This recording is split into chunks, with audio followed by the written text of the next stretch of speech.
Au nom d'Allah, le tout miséricordieux, le très miséricordieux. Et nous avons certes écrit dans le Zabour, après l'avoir mentionné dans le livre céleste, que la terre sera héritée par mes bons serviteurs.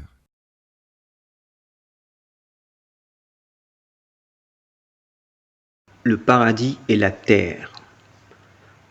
Selon les textes du Coran, le paradis serait aussi la terre serait aussi le paradis. La question suivante est: où se trouvait Adam, dans le jardin d'Éden ou sur terre? Cette question reste énigmatique et très discutée. Et nous dîmes, ô Adam, habite le paradis, toi et ton épouse, et nourrissez-vous-en de partout à votre guise. Mais n'approchez pas de l'arbre que voici, sinon vous seriez du nombre des injustes. Adam était-il sur terre ou au paradis avant que Satan lui fasse sortir du lieu où il se trouvait? Il y a une chose sur laquelle nous devons nous interroger. C'est le sens du mot « Jannat », qui signifie à la fois paradis, mais aussi jardin.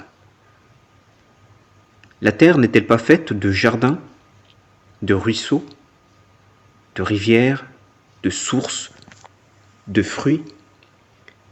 Des descriptions qui ressemblent similairement aux descriptions du paradis. Il a été dit à Adam d'habiter le jardin qui n'est autre que le paradis. Lequel donc des bienfaits de votre Seigneur nierez-vous? Et la vérité, c'est que nous avons nié que la terre puisse être aussi ce paradis. Un jardin terrestre qui n'est autre que ce paradis donné par Dieu.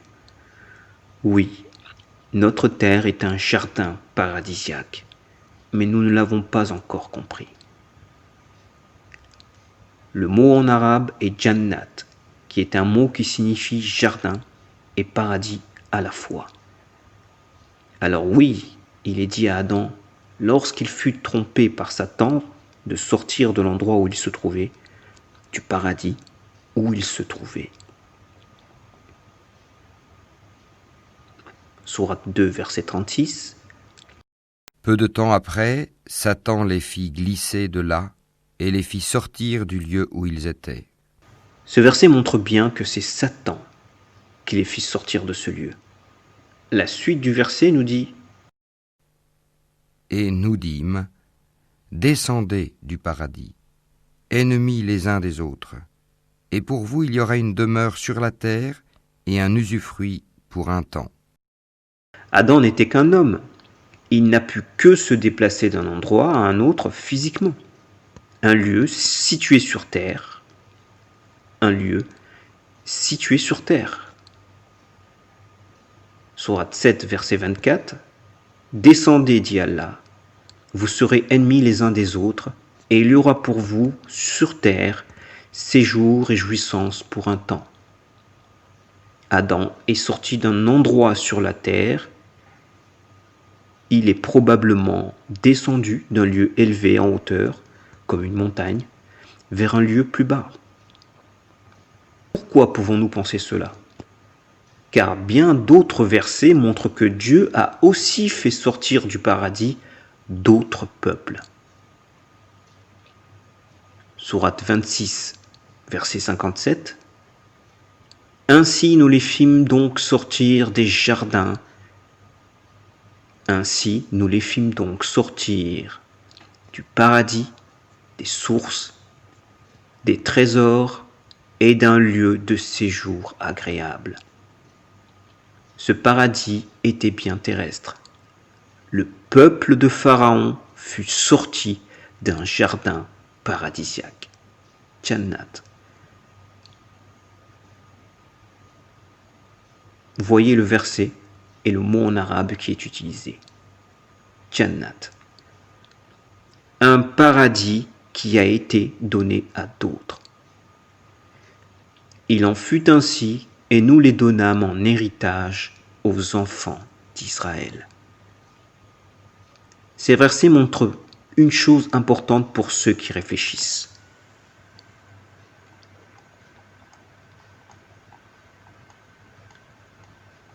D'autres ont hérité de ce paradis, de ce jardin terrestre qui est la terre, avec ses jardins, ses ruisseaux, ses sources et ses fruits.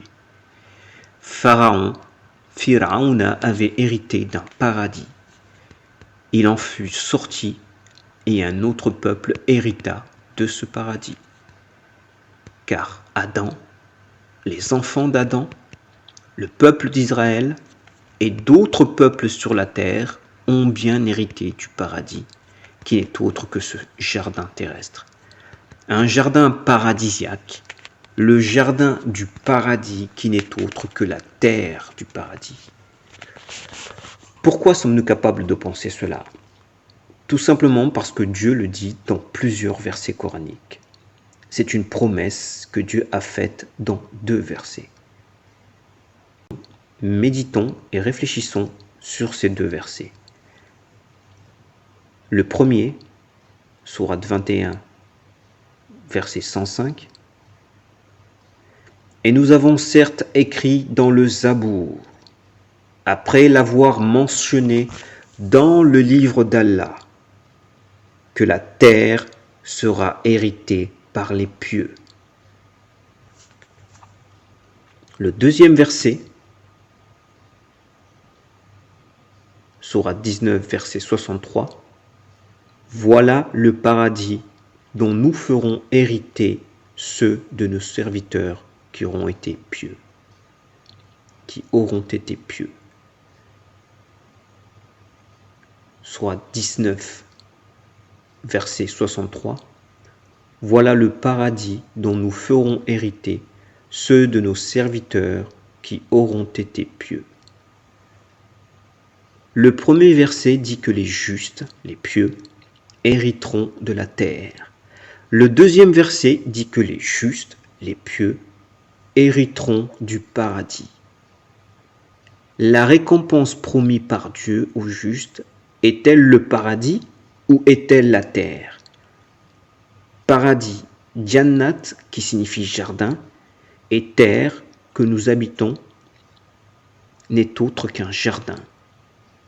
La terre et le paradis ne font qu'un. Le jardin du paradis n'est autre que le jardin de la terre. Relisons le premier verset et regardons la suite de ce premier verset.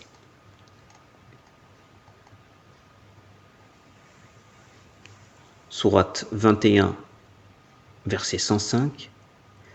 Et nous avons certes écrit dans le Zabour, après l'avoir mentionné dans le livre d'Allah, que la terre sera héritée par les pieux, que la terre sera héritée par les pieux, que les pieux hériteront de la terre. Sourate 21, verset 105.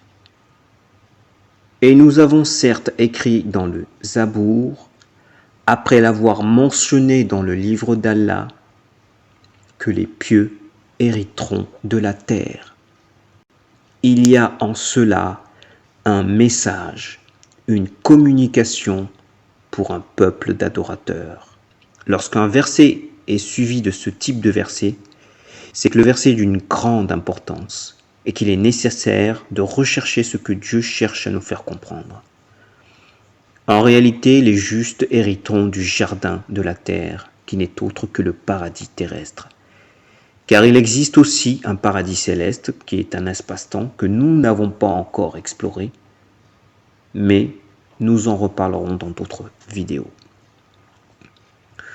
Vous voyez, ces 2 versets sont d'une importance capitale.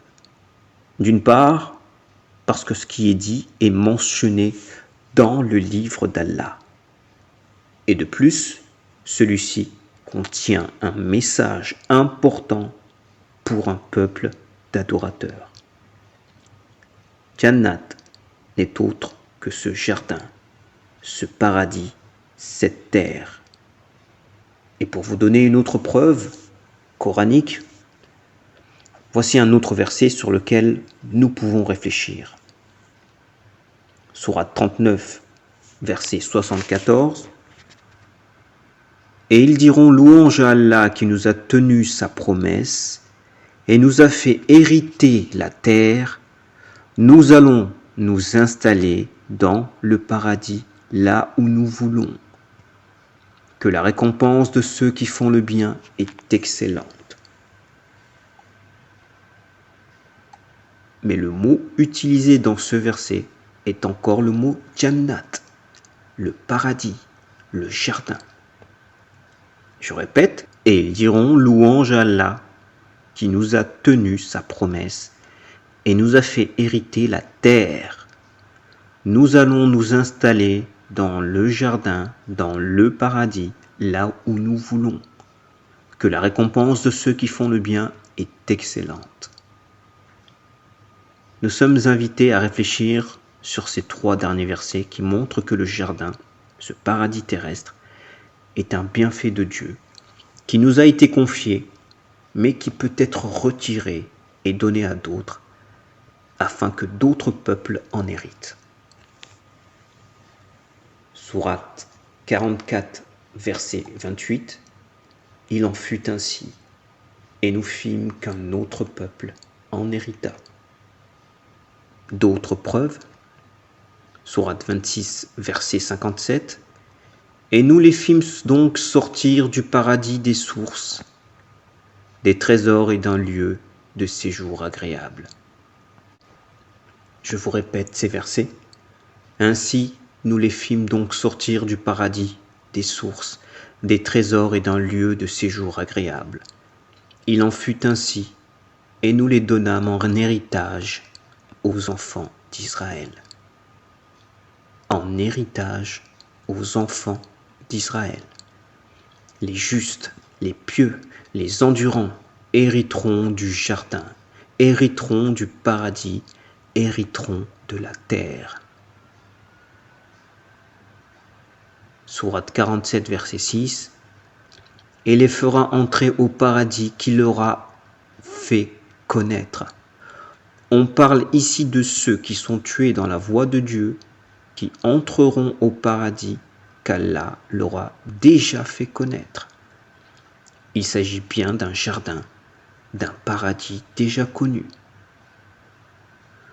Ce paradis, ce jardin fait partie de la terre. Pourquoi ? Parce que ce paradis est conditionné à exister tant que la terre et le ciel dureront. Un premier verset dit « Et quant aux bienheureux, ils seront au paradis, jardin, pour y demeurer éternellement tant que dureront les cieux et la terre, à moins que ton Seigneur n'en décide autrement. » C'est là un don qui n'est jamais interrompu. Deuxième verset. Un paradis, un jardin aussi large que le ciel et la terre. Sourate 33, verset 133. Et concourez au pardon de votre Seigneur et à un paradis comme les cieux et la terre. Ce paradis, ce jardin terrestre est à la fois une récompense, mais aussi une épreuve pour nous. Sourate 10, verset 14. Puis nous fîmes de vous des califes, des successeurs sur terre, après eux, pour voir comment vous agirez. Ce qui montre que c'est bien une épreuve. Mais ce qui est intéressant à souligner, ici, c'est le mot khilafa, calife, qui signifie calife, représentant successeur. C'est le même mot utilisé lorsque Dieu décida de nommer Adam calife sur terre, représentant successeur sur terre. Sourate 6, verset 65. C'est lui qui a fait de vous les successeurs sur terre, qui vous a élevés en rang les uns des autres, afin de vous éprouver en ce qu'il vous a donné. Ton Seigneur est prompt en punition, il est pardonneur et miséricordieux. Dieu fait de nous des successeurs, des personnes qui se succèdent, des héritiers de la terre, des héritiers de ce paradis qu'est la terre, pour nous récompenser, mais aussi pour voir comment nous agirons à notre tour. Sourate 2, verset 25, annonce à ceux qui croient et pratiquent de bonnes œuvres qu'ils auront pour demeure des jardins sous lesquels coulent les ruisseaux. Chaque fois qu'ils seront gratifiés d'un fruit des jardins, et ils diront « C'est bien là ce qui nous avait été servi auparavant ». Or, c'est quelque chose de semblable. Il est très difficile de saisir cette nouvelle lecture des versets coraniques, car dans notre imaginaire, le paradis est un lieu lointain, imaginaire, intemporel. Mais vous ne pouvez ignorer la présence de ces textes, et le fait que ces textes nécessitent qu'on s'y attarde et qu'on y réfléchisse en profondeur. Nous parlerons dans d'autres vidéos de l'au-delà, dans les textes coraniques, de la résurrection dans le Coran, de ce que dit le Coran au sujet du jour du jugement, de la nouvelle création, de ce que les gens appellent la réincarnation, la nouvelle création dans le Coran, et bien d'autres sujets qui vous donneront une nouvelle lecture, une nouvelle interprétation des textes du Coran. Si vous souhaitez être mis au courant des différentes vidéos sur ce sujet, abonnez-vous à la chaîne.